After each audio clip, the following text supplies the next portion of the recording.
Professora Lúcia, um dos valores que falta muito na nossa sociedade hoje é justamente esse espírito cívico como um valor. Ou seja, a capacidade de você poder conviver em sociedade, servir o bem público, né? A gente vive uma cultura que é uma cultura muito individualista, está todo mundo procurando satisfazer suas próprias necessidades e não trabalhar pelo todo.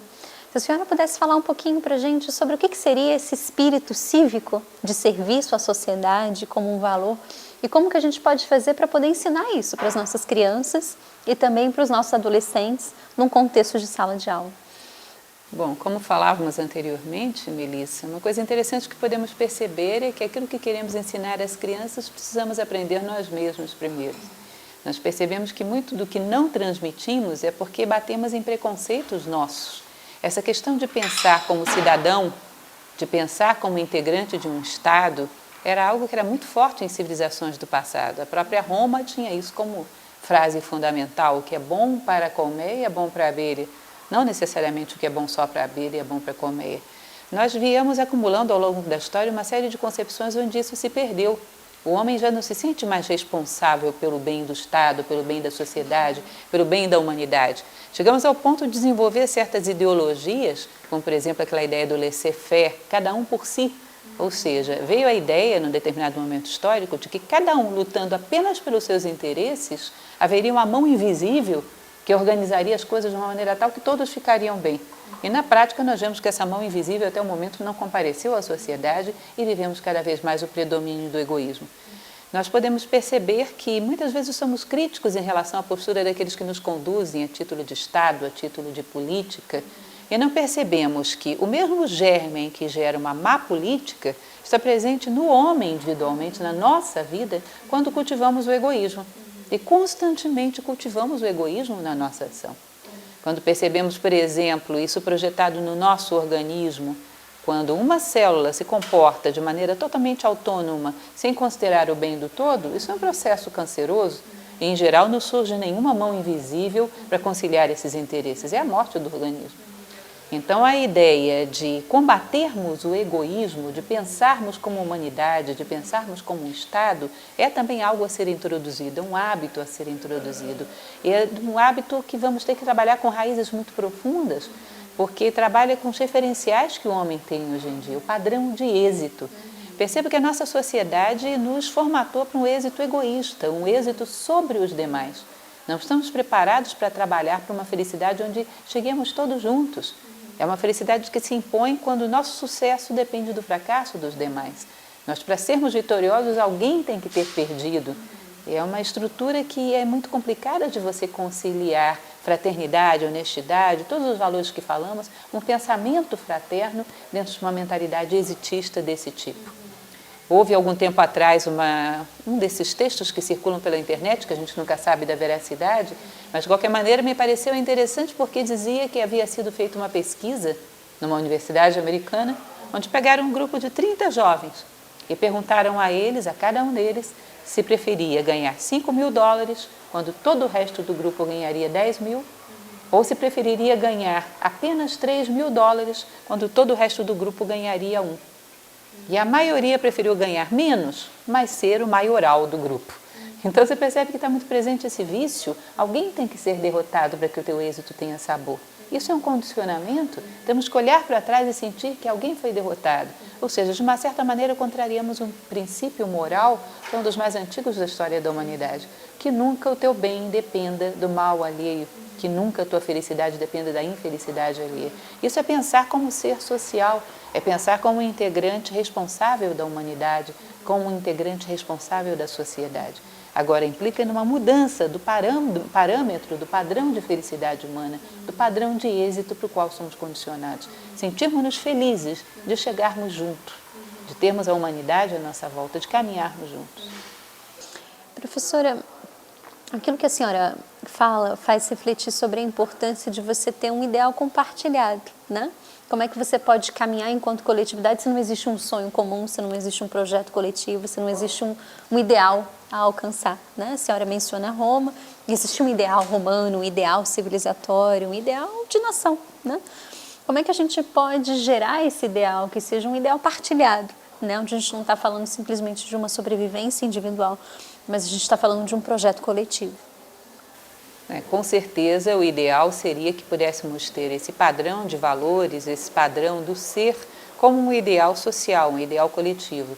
Agora, muitas vezes essa expectativa pode gerar em nós a ideia, bom, enquanto o Estado não adota isso como um padrão, eu me abstenho.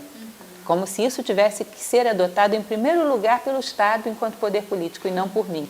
Me recordo que na época em que Saramago foi chamado para falar, o escritor José Saramago foi chamado para falar sobre a Declaração dos Direitos Humanos, ele dizia algo que me pareceu bastante interessante, que esses direitos não seriam atingidos enquanto o homem não buscasse uma declaração dos deveres humanos, ou seja, enquanto não se comprometesse individualmente. Bom, um dia o Estado, o poder político em todo o mundo compartilhará de ideais mais humanos? Acredito, porque confio no homem. Mas nesse momento é um compromisso individual de homem a homem, uma vez que todos os estados são construídos por homens. Se há um homem que está comprometido com isso, há esperança. Porque o poder de irradiação dessas ideias é muito grande, porque é uma carência humana, é uma necessidade humana. E ainda começa pelo compromisso consciente e individual de educadores, de profissionais, de seres humanos que se comprometem com um ideal mais humano de vida e passam a propagar isso, porque sempre propagamos aquilo que somos, tanto para bem quanto para mal. Essa é a ideia da filosofia, que propaguemos amor à sabedoria, amor a valores, confiança e amor na humanidade. Professora Lúcia, nós falamos bastante sobre a importância de ter valores e como os valores precisam ser vividos como alguma coisa que é importante em si mesma, né? Não são os valores para ganhar dinheiro, não são os valores para ter status, não são os valores para ter posição social. Falamos também sobre diferentes valores que precisam ser praticados, sobre a importância do exemplo. Você só consegue liderar, você só consegue ensinar se você vive, e isso é fundamental, isso é muito filosófico. Agora, para poder sintetizar tudo aquilo que foi dito, né? O que a senhora diria que é fundamental e que é o primeiro passo para que possam ser desenvolvidos valores de uma forma verdadeiramente profunda, que não seja moda, mas que seja uma sementinha plantada no coração humano? Em Nova Acrópole, Melissa, trabalhamos muito com contos. E eu acho que um conto, de repente, ilustra melhor essa pergunta que você me fez do que se eu fosse tentar explicá-lo racionalmente, porque eles têm muito de simbólico. E trabalhamos também muito com estudo comparativo, então vou recorrer a uma tradição muito antiga do outro lado do mundo, do outro lado da história. Um conto de origem zen budista. Conta-se que havia um mestre muito especial, muito sábio, e que vários jovens daquela região ansiavam por ser seu discípulo. E um desses jovens ansiava mais arduamente do que os demais e ficava imaginando como ele poderia se apresentar diante desse mestre para ser aceito, para receber os seus ensinamentos. E ficou imaginando, bom, na hora que eu me apresentar, ele vai fazer uma pergunta: por que você quer ser meu discípulo? E a resposta que eu der a essa pergunta vai ser decisiva, se você aceita ou não. Então ele pensou e ensaiou 1000 respostas para aquilo. Essa não, essa ainda não está muito boa. Essa, talvez, essa é excelente. E uma vez que ele achou a resposta que ele achava que seria eficiente, ele se dirigiu àquele mestre. Encontrou o mestre, refletindo, meditando como ele imaginava, e se colocou diante dele até que o mestre o percebesse. O mestre se volta para ele e fala: pois não, meu jovem, o que você espera de mim? E o jovem diz: bom, mestre, eu gostaria de ser seu discípulo. E o mestre para, reflete por alguns momentos e, como era esperado, se volta para ele e pergunta: mas por que, meu jovem, você gostaria de ser meu discípulo? E ele, que já esperava por essa pergunta, se perfila, se arruma e imposta a voz e diz: mestre, eu gostaria de ser de seu discípulo porque eu sinto na minha alma uma sede ardente de Deus, uma necessidade ardente de Deus. O mestre para, pensa sobre aquela resposta, se levanta lentamente e convida o jovem a caminhar. E vão caminhando na direção de um rio. Chegando lá, o mestre se ajoelha na beira do rio e chama o jovem para se ajoelhar ao seu lado. E o jovem se ajoelha também e fica esperando o que ia acontecer, né? Uma coisa um pouco surpreendente. De repente, o mestre, subitamente, quando ele menos espera, segura a cabeça do jovem e a enfia dentro d'água. E o jovem começa a se debater, e ele segura. E o jovem se debatendo, ele segura. Até que no momento crítico ele solta e o jovem fica meio desesperado. Mestre, o que é isso? o senhor está fazendo comigo? O senhor queria me matar? O senhor queria me afogar? Ele diz, silêncio, calma, me diz uma única coisa. Quando você estava lá embaixo, você tinha necessidade desesperadora e ardente de quê? Ora, mestre, que pergunta! Eu tinha necessidade desesperadora de respirar, é claro. Pois é, quando você tiver necessidade desesperadora de Deus, como tinha de respirar lá embaixo, você me procura que eu te aceito como mestre. Então essa história para mim é muito interessante, a parte de qualquer conexão religiosa, quando tomamos essa busca de valores como uma coisa superficial, simplesmente por medo, porque somos coagidos por uma pressão social, onde estamos intimidados pela violência, ou porque isso é um modismo, isso tem muito pouca eficiência.